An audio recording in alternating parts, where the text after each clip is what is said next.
Bonjour, j'ai eu l'occasion d'aller visiter une centrale frigorifique via un de mes potes, enfin un ami qui m'a permis de voir cette centrale. Alors je l'ai filmée et je vais vous la montrer. Donc je vais faire des pauses sur les vidéos que j'ai faites, j'en ai fait 19 des petites vidéos, et je vais les nettoyer et vous les montrer maintenant. Donc ici c'est une centrale frigorifique avec 3 compresseurs. Alors, on voit ces 2 compresseurs là qui ont des vannes magnétiques sur les têtes de culasse qui sont ici et celle-ci. Donc ça veut dire quoi? C'est des réductions de puissance. Donc quand celle-ci sera activée, elle va bypasser la HP et la BP de celui-là, ce qui fait que le compresseur fonctionnera à 50%.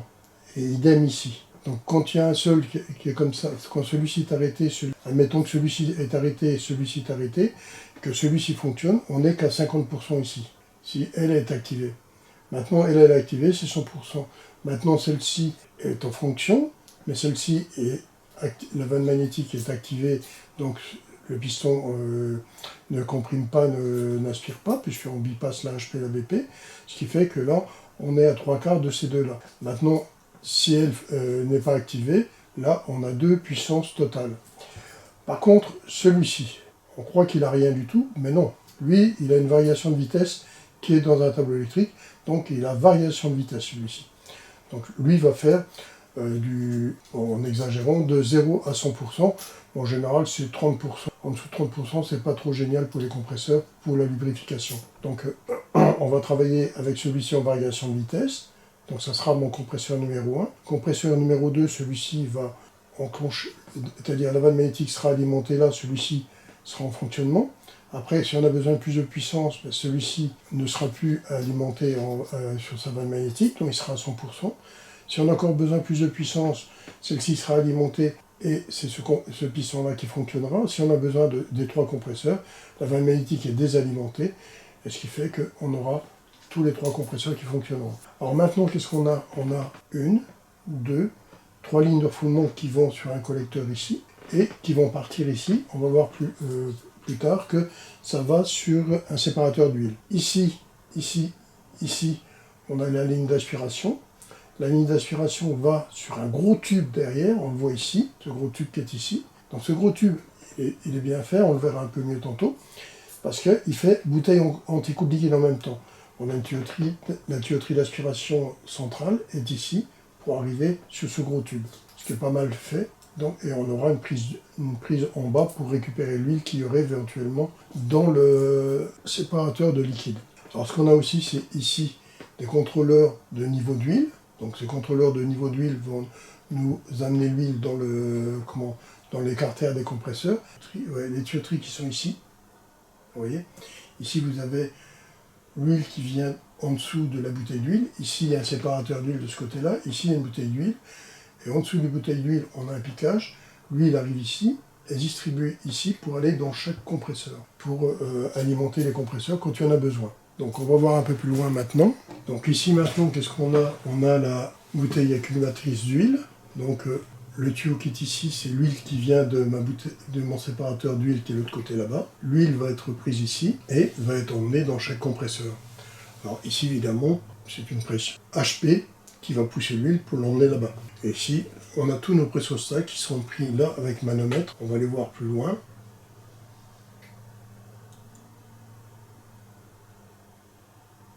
Ici, vous voyez bien cette fameuse grosse bouteille, là, ici.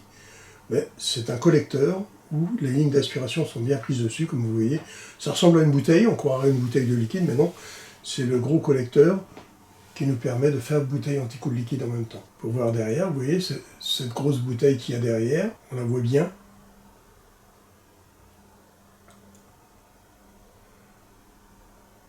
Ça nous permet de récupérer le gaz sans le liquide.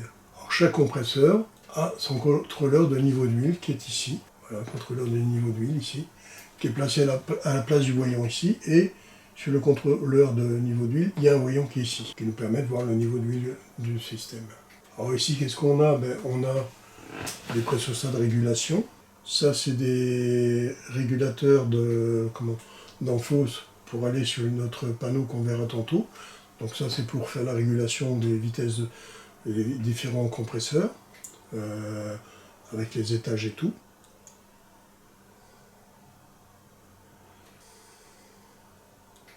Donc ici, qu'est-ce qu'on a? On a le séparateur d'huile. Vous voyez la ligne de refoulement qui arrive ici, qui repart ici, et qui va aller rejoindre la ligne montante de refoulement. Ça, c'est la bouteille de liquide, le réservoir de liquide. Et en bas, ici, ce petit tube qui est ici, c'est la prise d'huile du séparateur d'huile qui va rejoindre la bouteille d'huile. Donc ça va longer ici, ça rejoint la bouteille d'huile. On va voir après, donc ici, la tuyauterie de liquide qui part vers les installations. Mais ça, on va voir un peu plus loin. Donc on le voit bien, le séparateur d'huile, avec la tuyauterie qui est en bas ici, qui est reprise. Donc il y a le flotteur à l'intérieur, et le flotteur s'ouvre quand il y a de l'huile dans le séparateur pour aller rejoindre mon réservoir de liquide. Vous voyez, ici, on a une prise de pression qui est ici pour la HP. Ça va sur un des pressostats HP. Ici, on a le contrôleur de niveau d'huile. Ici, devant, vous avez le voyant d'huile. Ici, vous avez devant le voyant d'huile. Donc ici, il était ici auparavant. On a mis cette pièce-là pour faire le contrôle de niveau d'huile de mon carter, de mon compresseur. Et le voyant d'huile a été reporté ici. Et vous avez l'arrivée d'huile qui arrive ici pour rentrer à l'intérieur ici. Donc ça vient via notre bouteille de réservoir d'huile. Ici, on a une vanne. Pourquoi? Parce que si on veut travailler sur le compresseur, il faut mettre des vannes aussi un peu partout pour éviter qu'il y ait de la pression qui arrive ici, puis qu'on ne puisse pas travailler sur le compresseur sans vider toute l'installation. Donc là, on peut fermer ici, fermer l'enfoulement, fermer l'aspiration, et on va retirer le gaz qu'il y a dedans, et après on pourra travailler sur le compresseur, sans avoir de pression qui revienne. Ne jamais oublier ces vannes-là, ça c'est très important. Alors ici, on a les régulateurs de vitesse de mon compresseur, ça c'est des condenseurs, et donc le compresseur numéro 1, lui, va travailler avec cette régulation de vitesse en fonction du besoin via le pressostat BP de mon installation. Lui, c'est celui qui est branché avec un des pressostats HP qui va me réguler le condenseur. Ici, nous avons les différentes chambres et comptoirs frigorifiques qui sont commandés via ces petits régulateurs-là, ces petits régulateurs d'enfausse, qui sont reliés avec ça. Et on va avoir donc les régulateurs qui vont nous contrôler les températures de chaque chambre et bien sûr faire le dégivrage et tout ce qu'il faut. Donc il y aura des dégivrages électriques, il y en a que ce dégivrage va via la ventilation. Alors ça dépendra de la chambre. Si par exemple vous avez trop d'humidité, la ventilation elle ne fonctionnera pas, elle dégivrera naturellement. Tandis que parce que l'humidité, on peut la rejeter dans la chambre quand on dégivre avec un ventilateur. C'est pour ça qu'on arrête les ventilateurs s'il y a trop d'humidité dans la chambre. Alors les régulateurs, on verra que, bon, ici c'est marqué les différentes fonctions de chaque chambre. Donc ça c'est des chambres à viande. On va voir ça plus loin. Tonne bank, ça veut dire que c'est des comptoirs, parce que c'est en flamand. Tonne bank, c'est des comptoirs. Ça c'est une chambre froide. Donc là elle a été mise en dégivrage parce qu'elle était givrée, donc on venait de la mettre en dégivrage. Les températures. Alors ici par contre on va avoir un congélateur ici, ça c'est arrêté. On a un congélateur, diffé c'est congélateur, mais au moins 19.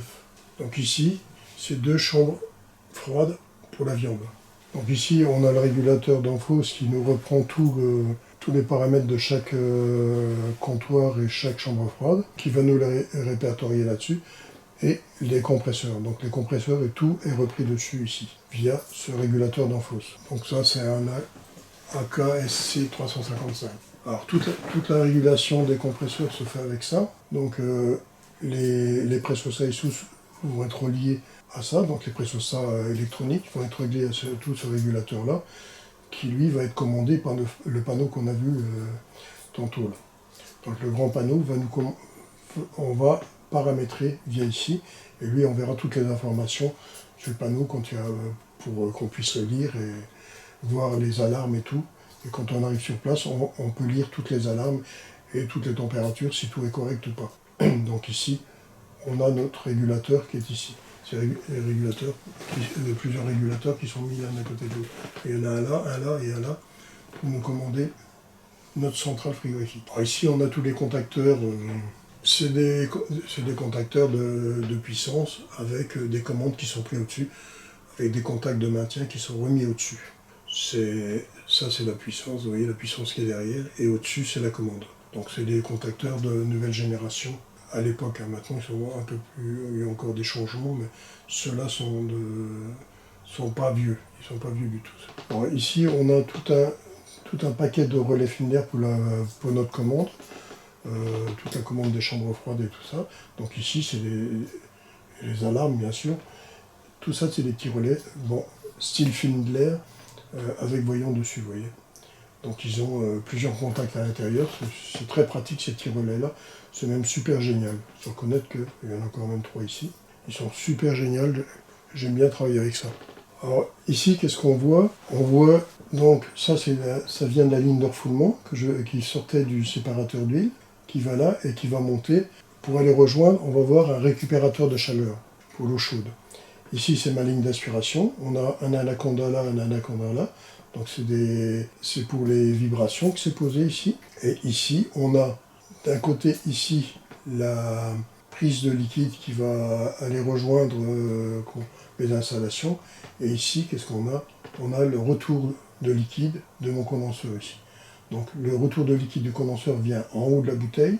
Et la prise de liquide pour aller vers les installations se prend en bas de la bouteille. Donc ça, c'est le réservoir de liquide avec sa soupape de sécurité qui est ici. Donc ici, il y aura toujours une soupape de sécurité. Ça, c'est obligatoire sur toutes les installations. Ce qui est bien sur cette installation, c'est qu'ils ont été mettre des petits raccords Schrader un peu partout pour pouvoir lire les pressions. Donc ce qui est super, parce que des fois, on a des petits hicks à certains endroits, on se demande quoi, ben, là, ici, c'est très bien fait. N'oubliez pas que pour les raccords Schrader, il existe des raccords vraiment spécifiques pour ne pas se brûler les mains avec le liquide quand on branche le Schrader. Je vous ai montré ça d'ailleurs dans une vidéo. Donc ici, on voit bien les colonnes montantes des tuyauteries. Donc il n'y a pas une grande hauteur à monter ici. On a toutes les tuyauteries qui sont mises et fixées avec des colliers. Donc c'est des colliers antiphoniques qui nous permettent d'éviter les vibrations et surtout l'usure des tuyauteries. Donc c'est devenu obligatoire d'ailleurs. En même temps, vous avez une protection au-dessus de l'isolation ici, parce que là c'est la ligne d'aspiration. Donc c'est les colliers qui sont super géniaux. Vous avez deux tuyauteries qui sont ici, c'est la tuyauterie de la ligne liquide et la ligne d'aspiration, qui elles vont aller, elles vont quoi faire? Elles vont aller rejoindre les comptoirs, les chambres froides pour la distribution du liquide et le retour des vapeurs qui viennent ici. Alors les deux autres tuyauteries, elles, on va voir, elles vont aller sur le... Donc ici, il y en a une, c'est celle-ci qui est en dessous là, celle qu'on voit ici, c'est le retour de liquide des condenseurs, tandis que celle-ci, on va la voir, elle va aller juste derrière le mur ici, il y a un récupérateur de chaleur. Alors sur la ligne de liquide ici, qui est ici, on prend le liquide en bas ici, vous voyez, en bas de la bouteille ici. On va sur un déshydrateur à cartouches, donc là c'est des cartouches rigides. Il y en a deux des cartouches à l'intérieur, en général dans ce genre, je pense que c'est deux cartouches. Et on peut les changer via une flasque. Alors ces cartouches-là, quand vous les changez, vous avez des joints qui sont fournis avec les cartouches, il faut changer les joints d'office. Autrement, vous allez avoir des fuites. Et vous avez le liquide qui va partir là, passer dans le voyant ici, un voyant où on peut voir qu'il y a un indicateur d'humidité dessus, s'il y a l'humidité dans le circuit. Ici, en bas, qu'est-ce qu'on a? On a un contrôle de niveau de liquide. S'il y a un problème de niveau de liquide, lui va le signaler, sur notre installation, soit il l'arrêtera, ou soit qu'il va le signaler. Alors ici, c'est un peu plus sophistiqué. Ici, j'ai ma ligne de refoulement qui arrive ici. Donc ça vient des lignes de refoulement des compresseurs. On voit là ici. Et ici, on a un récupérateur de chaleur, donc un échangeur à plaques qui est ici. On amène les gaz et on les récupère sur la partie basse. Sur la partie basse ici, qui est ici, on va là, et là on va rejoindre les condenseurs. Alors ici, on a la possibilité de bypasser le système, avec les valves magnétiques qui sont ici. Et on a une vanne d'injection de gaz chaud pour conserver notre pression comme il faut. Vanne de régulation de condensation. Comment ça fonctionne? Refoulement, sortie, donc toujours refoulement bien sûr, mais sortie échangeur, donc là, là. Et ici, on va voir un branchement, vous voyez le branchement qui est ici, cette tuyauterie, bon, qui n'est pas tellement propre, mais c'est les tuyauteries flexibles que j'aime pas trop, mais bon, c'est comme ça. Donc la tuyauterie qui est ici, elle, c'est le retour de l'eau qui a été réchauffée via l'échangeur. Et ici, en bas, on a une tuyauterie qui est ici en dessous, on va la voir après, qui, elle, va nous amener l'eau à réchauffer. Puisque le gaz va comme ça, l'eau devra aller dans l'autre sens. C'est pour ça qu'on arrive ici, on ressort là avec l'eau, avec le gaz, on arrive ici, on ressort là. On doit être toujours à contre-courant. Donc on va le voir un peu plus loin. Vous voyez bien le piquage de ce côté-là et le gaz de l'autre côté ici. Donc ici c'est l'arrivée, ici c'est une sortie. Ici c'est une sortie, et l'autre côté, bon, qui est caché un peu, c'est l'arrivée. Ces deux tuyauteries qui sont ici vont sur le côté du ballon de récupération de chaleur. Donc ça va aller sur un serpentin, et sur ce serpentin, qui est à l'intérieur du ballon, va nous réchauffer l'eau pour, elle, pouvoir partir via un circuit séparé. Donc l'eau qui est ici sera séparée du circuit d'eau qui va partir, qui sera prise au-dessus du ballon. Donc ici, vous voyez qu'à la sortie de mon échangeur à plaques, donc la sortie pour aller au condenseur, cette sortie-là, vous voyez, vous avez un petit siphon ici pour récupérer l'huile qui pourrait être éventuellement stockée dans l'échangeur. Donc on a une tuyauterie montante qui avec un petit siphon à la sortie de l'échangeur à plaques. Et ici, de nouveau, nous avons un genre de petit siphon, parce qu'on va remonter, bon ça ne remonte pas tellement haut, ça va remonter pour aller au condenseur ici. Alors comme on peut voir ici, on a un autre vase d'expansion qui est ici, et là ici c'est notre fameux circuit qui va sur l'échangeur à plaques. Donc vous voyez les tuyauteries qui montent ici, celle-ci et celle-ci montent à l'échangeur à plaques. Et via ça descend, ça va sur un circulateur et ça remonte pour faire la circulation. Donc en fin de compte, les deux tuyauteries là amènent de l'eau chaude qui vient de l'échangeur à plaques, va chauffer là-dedans. Et ici, vous allez avoir l'eau chaude qui partira pour aller rejoindre le circuit où on a besoin d'eau chaude. Donc ici, on a 4 ventilateurs sur le condenseur. C'est un horizontal. Donc l'air va rentrer en dessous et ressortir par ici, sur l'échec au-dessus. Donc ce qu'il faut faire, c'est contrôler régulièrement les ailettes du condenseur en dessous si elles ne sont pas encrassées. Ici, on va voir nos deux tuyauteries tantôt.